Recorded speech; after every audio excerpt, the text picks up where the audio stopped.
Vivencias.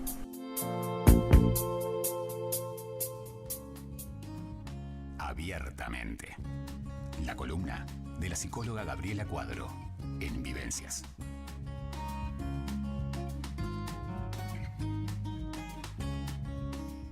Ya estamos con Abiertamente, la columna de la psicóloga Gabriela Cuadro, y vamos a continuar hablando de la sexualidad en personas mayores para derivarnos hoy específicamente en la diversidad sexual en la vejez, porque la gran mayoría de los adultos mayores, lesbianas, gays o bisexuales, transgénero y demás miembros de la comunidad LGTB han sido objeto de discriminación, estigma social y prejuicios. En algunos casos, miedo y el estigma social han alterado sus formas de vida, sus relaciones familiares, sus ingresos y también las oportunidades de ahorrar para la jubilación. Muy buenas tardes, Gabriela, muy bienvenida.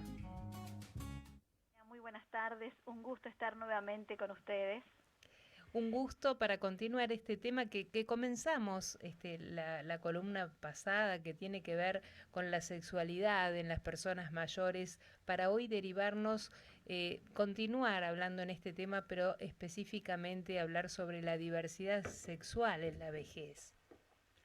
Así es, Andrea, me pareció que era muy importante cuando hablamos de sexualidad de las personas mayores, tener en cuenta todo este tipo de discriminaciones al cual las personas mayores están expuestas por el simple hecho de ser mayores, por el simple hecho de tener algunos años más que el resto de la población.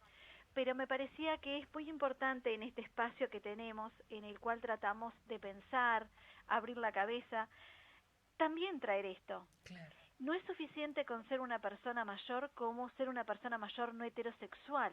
Esa diversidad sexual que existe, que es real, y que bueno, que los jóvenes se animan mucho más a decirlo de frente, a plena luz del día, algo que hace no mucho tiempo no era posible. Claro. Y que por suerte hoy en día gozamos de esa libertad, de esa igualdad de derechos. Pero creo que era muy importante traer este tema de la sexualidad en la vejez dentro de lo que es la diversidad sexual. Claro. Como tú muy bien decías, Andrea, estas personas, tienen que cargar con toda esa discriminación, ese estigma, y bueno, evidentemente todo esto va a producir miedos, va a alterar la forma como se relacionan con su familia, porque bueno, es un proceso muy difícil decirle a la familia cuál es su orientación y luego construir una nueva familia a partir de allí. Claro. Algo que sucede mucho con las personas mayores que pertenecen al colectivo LGTB y más, es que muchas de ellas no tienen descendencia. Y evidentemente cuando son mayores, esto va a condicionar la calidad de vida de las personas. Porque el no tener hijos, no tener vínculos familiares, redes sociales, esto que tú también traías, el tema laboral, la parte económica, también se va a ver afectada. Porque estas personas que hoy son mayores, era hace 50 años cuando estaba su vida activa laboral comenzando. Claro. Seguramente si su preferencia, su inclinación, la tenía o que reprimir, o si no, sus oportunidades laborales eran muy acotadas. Claro, sí. Quizás a las personas adultas, mayores, se les ha hecho más difícil el tema de la salida del placar que a las personas más jóvenes, ¿no?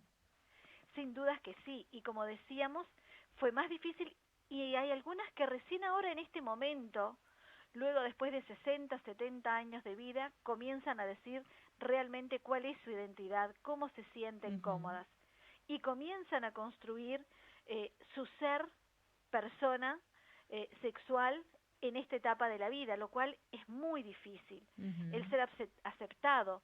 Todo esto contribuye al aislamiento social de esa persona, porque bueno, cuando pensamos en los jóvenes, sí, bueno, tienen muchas formas de vincularse, Claro. pero ¿cuántos centros día hay que contemplen esto? Porque aparte la discriminación y el estigma muchas veces se da entre pares. Son los propios adultos mayores, con esa forma de pensar, con esos parámetros sociales, con esas representaciones sociales que tienen, que discriminan a otro adulto mayor por sus preferencias. Entonces todo esto va provocando aislamiento social, obviamente depresión en la persona que lo padece, esto de no haber podido tener un trabajo, acceder en las mismas posibilidades que todo el resto de la población. Todos sabemos que muchas personas, hace 50 años las únicas oportunidades laborales que encontraban era a través de la prostitución o en ese submundo, en ese ámbito, que no daba las mismas oportunidades de progresar, de construir una familia, de pararse ante la sociedad y sobre todo su salud, cómo se ve afectada la salud de las personas mayores no heterosexuales. Era muy difícil hace mucho tiempo ir a una sociedad y decir que uno tenía determinadas necesidades, determinados requisitos, porque bueno, no estaba bien visto. Se consideraba que era algo por elección, que la persona elegía ese tipo de vida porque le gustaba. Entonces como que no tenía derecho a ese tipo de atención más específica que se le brinda a todos. Claro. Esto contribuía mucho a enfermedades crónicas, por vergüenza, por miedo, por el rechazo, no trataban esas enfermedades crónicas, demoraban en buscar ayuda médica, no tenían la misma nutrición, porque obviamente al no tener el mismo poder adquisitivo, las mismas oportunidades laborales y de salud, veían afectada su salud y por ende tenían una mortalidad prematura. Entonces digo, las personas mayores LGTB experimentaban toda esa vulnerabilidad y la experimentan actualmente, porque esto no es algo que pasó, sino es algo que los mayores lo están viviendo hoy. Claro. Y bueno, y todo esto hace que esas personas, digo, sean mucho más vulnerables. Y otra situación que es muy interesante es el tema de cuando estas personas son institucionalizadas. No hay instituciones que estén preparadas, formadas, el personal, el ambiente, el grupo de pares para este tipo de situaciones. Y esto hace que las personas, al no saber cómo tratar, cómo comportarse, que es absolutamente natural, pero debido a todos los prejuicios que tenemos, anteponemos eso en la atención, en el trato, colaborando una vez más al aislamiento. Claro. A nivel laboral me ha pasado mucho que para el resto del personal y del equipo técnico es muy difícil hacerse la idea de que las personas mayores, 80, 90 años, que estén institucionalizadas, puedan conocerse, puedan conocer a otra persona y puedan decidir desarrollar un vínculo afectivo, amoroso y sexual también. Y bueno, es todo un empezar a mover engranajes, a educarse entre todos, aprender a respetar esos derechos. Pero cuando se presentaban situaciones con personas no heterosexuales, era como mucho mayor el caos. Si era difícil con personas heterosexuales cuando se presentaba con alguien que no lo era, era mucho más compleja la situación de ser abordada.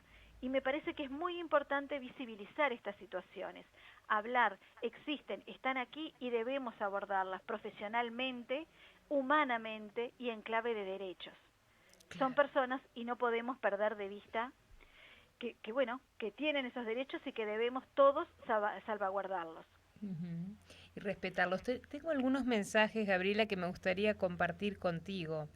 Sí, claro. Acá José nos dice, buenas tardes, Gabriela y Andrea, qué interesante hablar sobre la sexualidad en las personas mayores, además de poner la diversidad sexual como tema de hoy, algo de lo que se habla, pero no demasiado en adultos mayores, y nos manda saludos José. Gracias, José. Muchas gracias, José. Sí, así es.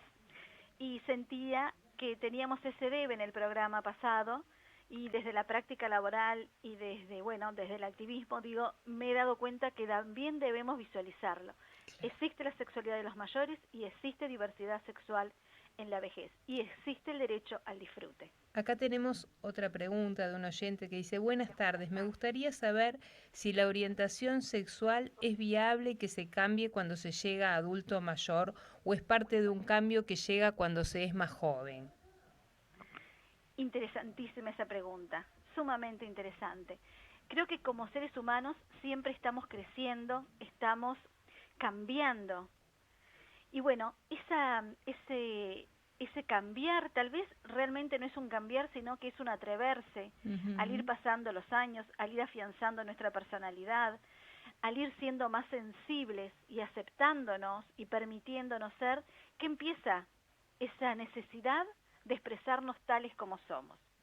Puede pasar por ambas vías, puede ser que esa persona, a través de su experiencia vital, de su vida sexual, de su vida de relación heterosexual, comienza a darse cuenta que no la satisface plenamente y empieza a experimentar. Y me parece súper válido y súper enriquecedor el ser capaz de poder decir en voz alta, bueno, en este momento siento que necesito otras cosas. Y creo que debemos aceptar, así somos los seres humanos. Vamos avanzando en este camino, nos vamos construyendo y desconstruyendo en este proceso. Y creo que tenemos que apelar a esa sensibilización de la población, de los espacios comunitarios, de los espacios laborales, no limitar el acceso a las personas a tener una vivienda, a tener acceso a la salud, al disfrutar todo al igual que todos. Creo que antes que nada tenemos que entender que somos personas. Claro, claro que sí. Tengo otro mensaje más. Irene nos dice, la discriminación es un mal que padece de por sí muchos adultos mayores, más si se pertenece al colectivo LGTB. Parecería que el peso y la señalización fueran mucho mayor. Si bien la sociedad ha venido cambiando, aún hay mucha hipocresía y falsedad que da para seguir hablando mucho. Gracias por traer al programa temas tan interesantes y actuales y nos manda saludos Irene. Gracias. Muchísimas gracias. Sí, es verdad. Muchas veces el ser parte del grupo LGTB, que es algo que da como mucha fuerza, sentir que tenemos pares, que tenemos personas que comparten, que nos aceptan, que nos reconocen, que sienten lo mismo que sentimos, nos hace fortalecernos. Pero bueno, siguen existiendo esos prejuicios. Y como decíamos, muchas veces se padecen desde los propios pares de adultos mayores. Por eso creo que es muy importante abordar esta problemática.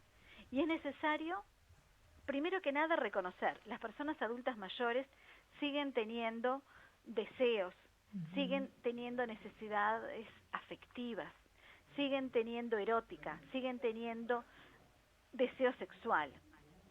Y bueno, esto no debe ser un tabú, no deben ser esas ideas estereotipadas y erróneas sobre la vejez las que deban mantenerse, sino que tenemos que deconstruir, tenemos que trabajar en eso y reconocer que la diversidad sexual está presente en la vida de todas las personas, desde aquel joven hasta aquella persona mayor. No importa la edad, no importa la orientación sexual. Lo que realmente importa es que hay una persona con derechos, con sentimientos, con necesidades. Tú, Gabriel, a través de la consulta, ¿ves que la gente mayor se atreve más a consultar sobre la sexualidad hoy por hoy?